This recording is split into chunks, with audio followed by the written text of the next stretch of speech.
welcome to the first video on basically maintenance jobs on this Clubman estate. This is a little bit of IMM prep. It's a job that's needed to be done and I'm hoping it's going to sort the water leak. Basically, we've had some issues with some perished hoses throughout the car, damaged wiring and whatnot. So we think we're overcoming the worst of it, but we've got some new pipes to route into the heater. Not that we'll really use that particularly much, but it's just, you don't want water leaking at the end of the day. And constant drip's going to cause you issues down the line. So without further ado, I'll show you the job that needs to be done.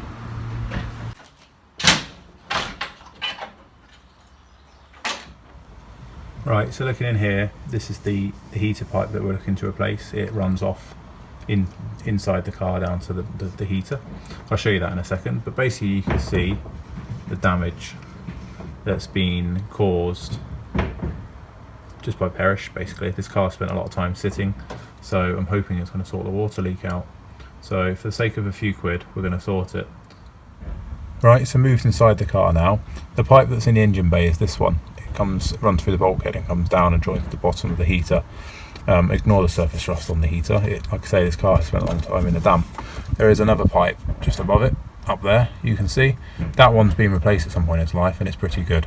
So, but I think this one's been a bit neglected. It even looks a bit perished on the inside as well. So we'll get the task in hand. Simply, all you need is a screwdriver and a new pipe. So like I said, we've got to replace the heater pipe. That is this here. We've got a metre length of it.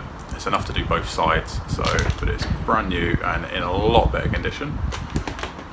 In the kit, we've got a spare top hose and a spare bottom hose. So we're going to keep these in the back because the bottom hose doesn't look too bad and top hose doesn't either, but keeping spares in your car is definitely advised. Anyone with classic cars, not just minis, it's something that needs to be done. It's something that I've not done for years because the sidewalk's been really reliable, but I have started to accumulate spares now. It's started to become problematic in the last year or so. It's had a few issues.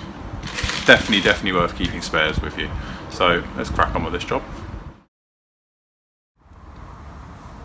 I thought I'd just show you the pipe.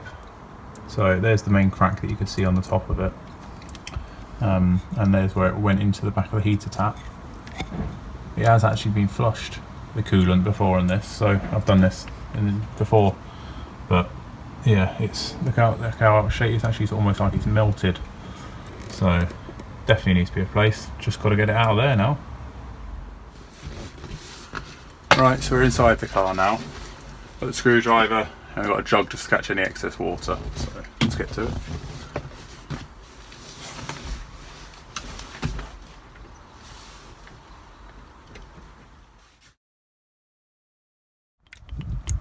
So that's the pipe off there.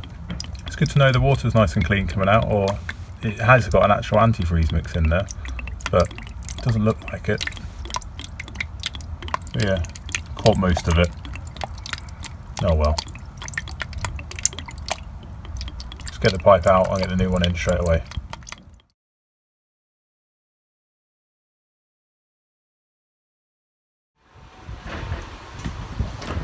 There's our old tired pipe. Came out with not too much effort. It is knackered, look at the state of that. So our new pipe comes with enough to do both sides. So you've got the side of the radiator and the side of the driver's side, or whichever you like to call it. So cut this to length and we'll thread it through. What I might do is connect this to the engine bay, drop it through the car and then cut what I need when I get in there. I think that'd be a lot easier that way.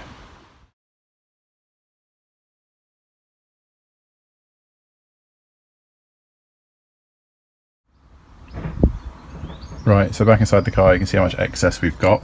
Just drop down from up in there, ignore the wiring, that's all being tidied up. Like I said, we have had a wiring faults with this car. And Annex 2, ignore the dirty carpet. It's going to be ripped out and changed because it's the wrong carpet for this car and it's a mess and it absolutely stinks. So drop in hand, we're going to trim this and connect it back on there. We're also going to fit a new clip because it's always good to fit a new clip when you can. Right, so it's all plumbed in now. New clip, new pipe. So hopefully that cures the perished pipe situation on this car. Like I said, we have got the other two spares, but yeah, we'll just hold on to them. It has a good spare. It's always good to carry spares, like I mentioned before. So that's that job ticked off the list. Right, that was just a quick job off the list. New pipes all plumbed in, so I'm pretty happy with that. The old one's going in the bin, and we've still got these 2 spares to carry about. No point replacing them in my eyes until you have an issue. So I've had the radiator out. That bottom pipe looks pretty good, top pipe looks pretty good, but it was better cost effective to buy kit. So that's what we've done. If you want to see more on this car, there is plenty more jobs to crack on with. There will be a full review of it eventually. We're just, you know, trying to get everything together for it really. We want to get it right so we can take it on a good road test. And obviously IMM is looming. So thank you for watching. If you'd like to see more, please comment below. Please give this video a good thumbs up, because it's definitely, it helps. It keeps you going, and yeah, it boosts you to continue to do more videos. So if you haven't already, please subscribe to my channel. This is one of many cars that can be featured on here. So yeah, it may look like a rusty relic, but it's a great car, I promise. Catch you in the next one.